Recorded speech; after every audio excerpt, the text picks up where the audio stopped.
జై శ్రీమన్నారాయణ. శతశతకాలు అనే ప్రక్రియలో భాగంగా పోతన గారి నారాయణ శతకం ప్రారంభింపవచ్చును. తెలుగువారికి పోతన అనగానే భాగవతం, భాగవతం అనగానే పోతన గుర్తుకు వస్తాయి. భాగవత రచనకు ముందు పోతన వీరభద్ర విజయం, భోగిని దండకం, నారాయణ శతకం రచించారు. నారాయణ శతకంలోని పద్యాలు పోతన కవిత ప్రారంభ స్థాయిని తెలియజేస్తాయి. భాగవత పద్యాలలోని మాధుర్యం, ధార, అలంకార శోభ ఈ శతకంలో అంతగా లేకున్నా దీనిని ప్రణాళికాబద్ధంగా రచించారు. ఈ విషయాన్ని తానే స్వయంగా ప్రకటించారు. నరస్యైదం నారం అవతారేషు నారం వపురయతి ఇతి. నర సంబంధమైన శరీరము నారము, అవతారములయందు నర శరీరమును పొందువాడు నారాయణుడు. నారం అనగా జలము, అధిష్టానముగా కలవాడు నారాయణుడు. నర సమూహో నారం తస్య అయనమితివా తదయనమస్యేతివా. నర సమూహమును స్థానమైన వాడు నారాయణుడు, లేక నర సమూహము నివాసముగా గలవాడు నారాయణుడు. ఈ విధంగా నారాయణుడు శబ్దగమ్యుడు అని అర్థం. ఇంతటి విపులార్థయుక్తమైన నారాయణ నామము సమస్త సృష్టికి మూలము. అట్టి మూల పురుషుడైన నారాయణుని పరిపూర్ణముగా గోచరింపజేయునది భాగవతం. అది సంస్కృతమున వ్యాస భగవానుడు వ్రాయగా పోతన మహాకవి నా భూతో నా భవిష్యతి అనే విధముగా నిరుపమానముగా ఆంధ్రీకరించను. సహజ పాండిత్యుడు భక్త కవి బమ్మెర పోతన గంటం తాళపత్రాల క్షేత్రంలో పండించిన రత్నాల పంట తెలుగు భాగవతం. ఈ భాగవత ఆంధ్రీకరణకు ముందే తాను శ్రీమన్నారాయణుని అనుగ్రహము పొందగోరి ఈ నారాయణ శతకమును రచించి ఉన్నారు. పోతన మహాకవి పుట్టుకవి, సహజ పండితుడు. పలికిడిది భాగవతం అట, పలికించడి విభుడు రామభద్రుండటాన్ని పలికినటువంటి మహాభక్తుడు, మహాకవి ఆయన. ఈయన వరంగల్ సమీపంలోని బొమ్మెర గ్రామంలో జన్మించారు. ఈయన కాలం దాదాపు 15వ శతాబ్దం. ఈయన నివసించిన శ్రీనాథునకు సమకాలీకుడు.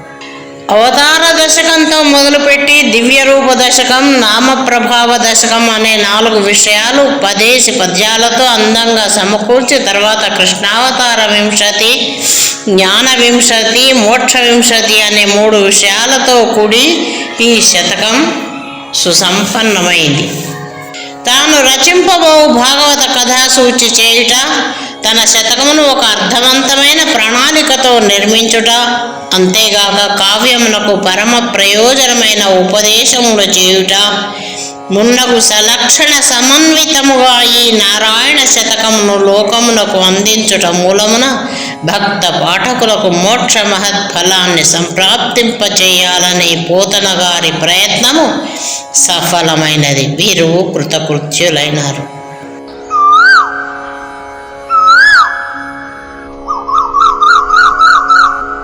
నారాయణ శతకం ప్రారంభం. నమో నారాయణ, నమో నారాయణ. శ్రీరామామణి పాణి పంకజ మృతు శ్రీదజ్ఞ పాదాబ్జ శృంగారాకార శరీర చారు కరుణా గంభీర సద్భక్త మందారాంబోరుహ పత్రలోచన కళాధారోరు సంపత్సుధా పారావార విహార నా దురితముల్ పంజింపు నారాయణ. నా దురితముల్ పంజింపు నారాయణ. నారాయణ నమో నమః. లక్ష్మీదేవి అనే స్త్రీ రత్నం యొక్క తామర పువ్వుల వంటి చేతుల మృదుత్వ శోభను తెలుసుకున్న పాదపద్మాలు కలవాడవు స్వామి నీవు. శృంగారమూర్తి భవించిన శరీరం నీది. అందమైన గంభీరమైన దయాగుణం గలవాడవు స్వామి. సద్భక్తుల కోరికలు తీర్చే మందార వృక్షానివి నీవు. తామర రేకుల వంటి అందమైన కన్నులు గలవాడు. సమస్త కళలకు ఆధారమైన గొప్ప సంపదలతో అమృతమయమైన సముద్రంలో విహరించేవాడు. నా పాపాలను నాశనం చెయ్యి నారాయణ నమో నమః. నా పాపాలను నాశనం చెయ్యి నారాయణ నమో నమః.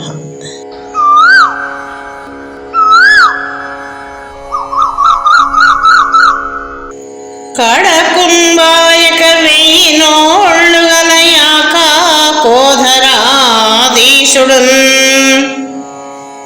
కడకుంబాయక వెయ్యి నోళ్ళు గలయాక కోధరాధీశుడున్. గడముట్టం నిను నుతింపలేక నిగడున్. గడముట్ట నిన్ను తింపలేక నిగడన్ గానంగనప్పారు మిమ్మడరం సన్నుతిసేయ నాదు వశమే యజ్ఞాని లోభాత్ముడం. జడుడ అజ్ఞుడ నైక జుకుడ జనస్తబ్దుండ నారాయణ. హే నారాయణ, నిన్ను సంపూర్ణంగా పొగడలేక 1000 నోళ్లున్న ఆదిశేషుడే సంభ్రమంలో పడ్డాడు. అటువంటిది అజ్ఞానం, స్వార్థబుద్ధి, మూర్ఖత్వం, వదరుబోతుతనం కలిగి పుట్టుకతోనే సోమరినైన నాకు నిన్ను నుతించడం సాధ్యమా స్వామి? నారాయణ నమో నమః. నారాయణ నమో నమః.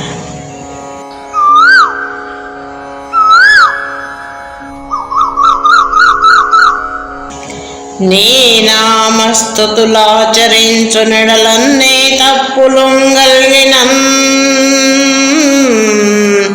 నీ నామస్తుతులాచరించు నెడలన్నే తప్పులుంగల్గినన్. వాదిన్లో గురుమయ్య తండ్రి వీత వ్యాపార నారాయణ. నేనీ దాసుడా నీవు నా పతివి. నిన్నే గాని ఉండెవ్వరెన్ ధ్యానింపం. ప్రణతింపనట్లగుటకున్నానేచ్చు చందంబునన్. నేనీ దాసుడా నీవు నా పతివి. నిన్నే గాని ఉండెవ్వరెన్ ధ్యానింపం. ప్రణతింపనట్లగుటకున్నానేచ్చు చందంబునం. హే తండ్రి నారాయణ, లోకాలకు విశేష హితాన్ని కలిగించే కార్యాలను నిర్వహించే నారాయణ, నేను నీ సేవకుడను. నీవు నా యజమానివి. నిన్ను తప్ప అన్యులెవ్వరినీ తలుచుకున్నాను, పొగడను. అందువల్ల నాకు తెలిసిన పద్ధతిలో నీ గుణాలను తెలిపే పేర్లను ప్రశంసించే సమయంలో తప్పులేమైనా దొర్లితే క్షమించి స్వీకరించు స్వామి నారాయణ. తప్పులేవైనా జరిగినచో క్షమించి స్వీకరించు. హే నమో నారాయణ.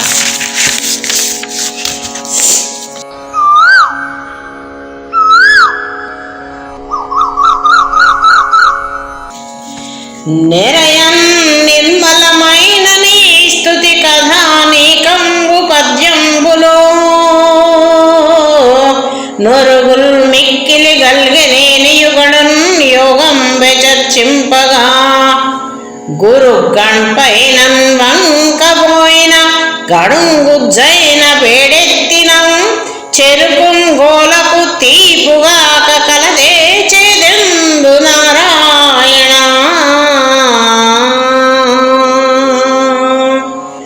హే నారాయణ, పూర్తిగా పవిత్రమైన ఈ కథలు కలిగిన కవిత్వం శరీరంలో తప్పులెన్ని ఉన్నా అది మిక్కిలి యోగ్యమైనది.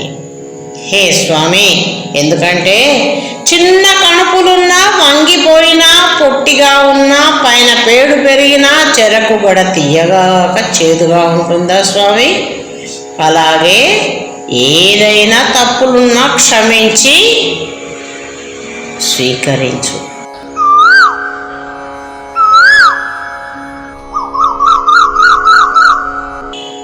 చదువులు పెక్కులు సంగ్రహించి పిదపం జాలంగ సుజ్ఞాని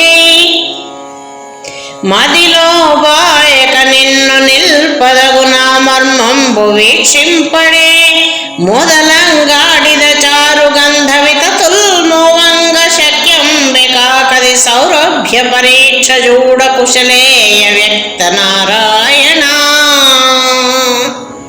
హే స్వామి, ఇంద్రియాలకు గోచరం కాని నారాయణ, మానవుడు ఎన్నో చదువులు నేర్చి తగినంత సమ్యక్ జ్ఞానం కలవాడై కూడా నిన్ను మనస్సులో సర్వదా స్మరిస్తూ నిలుపుకునే రహస్యాన్ని కనుగొనడు కదా.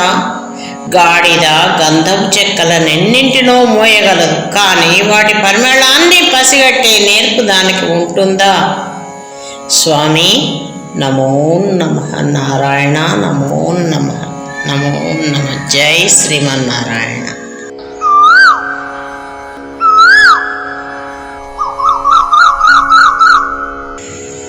లలికబ్బంబు కరాటమివ్వసుధనెల్లన్ మించెబోని కథావలి కర్పూరము నించినన్ నితరమో వ్యర్థార్థకమోదముల్ పెలుచంబు నినయ కరాటముతు దిన్ బేతే కరాటం బెపో చలదింది వరపత్రలో చనగన శ్యామాంగ నారాయణ. హే స్వామి, చలించే నల్ల కలువ రేకుల వంటి కన్నులు, మేఘం వంటి నల్లని శరీరం కలిగిన నారాయణ, కావ్యం ఒక భరిణ వంటిది. దానిని నీ కథల సమూహం అనే పచ్చ కర్పూరంతో నింపితే దాని పరిమళాలు లోకంలో విస్తరించి శాశ్వతంగా నిలుస్తుంది. అలా కాకుండా దానిని వ్యర్థ ప్రయోజనాలనబడే వాసనలతో నింపితే చివరికి అది కేవలం చేతిలో పట్టుకునే వస్తువే అవుతుంది.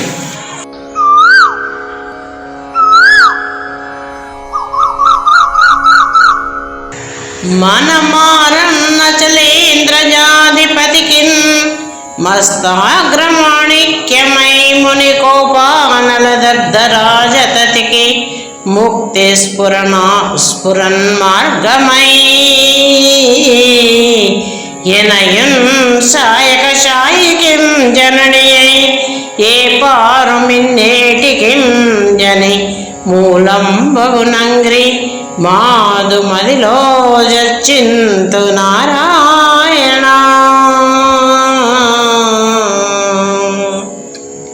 హే నారాయణ, శివుని జటాజూటానికి అలంకారమై కపిలముని కోపాగ్నికి కాలి బూడిద అయిన సగరుని కుమారులైన రాజ సమూహానికి ముక్తి మార్గాన్ని చూపినదై భీష్మునకు తల్లి అయి వర్ధిల్లే ఆకాశగంగకు జన్మస్థానమైన నీ పాదాన్ని ధ్యానం చేస్తాను.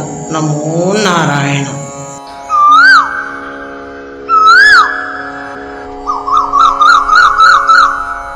నీ పుత్రుండు చరాచర ప్రతతులను నిర్మించి పెంపారగా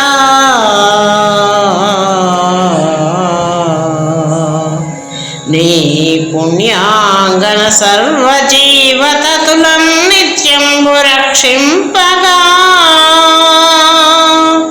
నీ పాదోదకమీ జగత్రయములన్ నిష్పాపులం చేయగా నీ పెంపేమని చెప్పవచ్చు సుగుణా నిత్యాత్మ నారాయణ. నీ పెంపే ఏమని చెప్పవచ్చు సుగుణ నిత్యాత్మ నారాయణ. హే నారాయణ స్వామి, సద్గుణాలు శాశ్వతమైన జ్ఞానస్వరూపం కలిగిన వాడా, నీ కుమారుడైన బ్రహ్మ స్థావర జంగమాల సమూహాలను సృష్టించి అతిశయించగా, పుణ్యాత్మురాలైన నీ భార్య లక్ష్మీదేవి సమస్త జీవరాశులను ఎల్లకాలం రక్షిస్తూ ఉండగా, నీ పాదం నుండి జన్మించిన గంగా నది ఈ ముల్లోకాలలోని వారి పాపాలను నాశనం చేస్తూ ఉండగా, నీ గొప్పదనాన్ని ఏమని చెప్పవచ్చు స్వామి. నమో నారాయణ.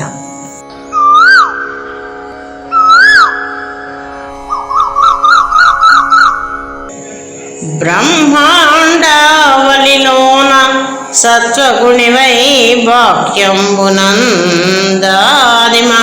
బ్రహ్మాఖ్యం భరతత్వబోధములకున్ భవ్యాదినాదుండవై, బ్రహ్మేంద్రామరవాయు భుక్పతులకున్ భవ్యాదినాదుండవై, జిహ్మ వ్యాప్తులనెన్ననాదు వశమే చిద్రూప నారాయణ.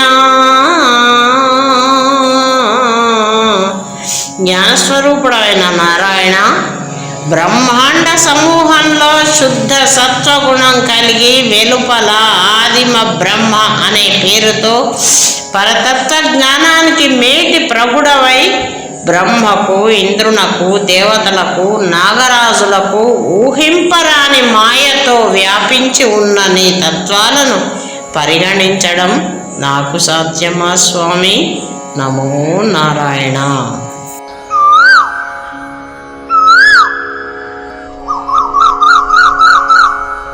ధర సింహాసనమై నభంబు గొడుగై తద్దేవతల్ భృత్యులై పరమాన్నాయములెల్ల వందిగణమై బ్రహ్మాండమాగారమై,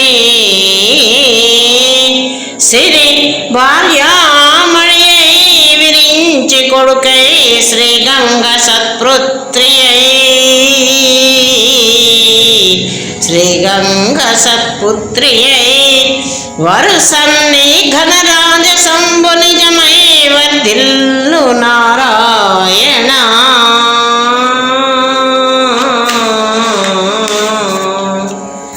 హే నారాయణ, నీకు ఈ భూమి సింహాసనమై, ఆకాశం గొడుగై, దేవతలంతా సేవకులై, వేదాలు వంద్యమాగదులై, బ్రహ్మాండం నివాస గృహమై, లక్ష్మీదేవి భార్యయై, బ్రహ్మ కుమారుడై, గంగ కుమార్తె అయి విరసిల్లగా నీ రాజరికం వర్ధిల్లుతున్నది కదా స్వామి. నారాయణ. నమో నమః.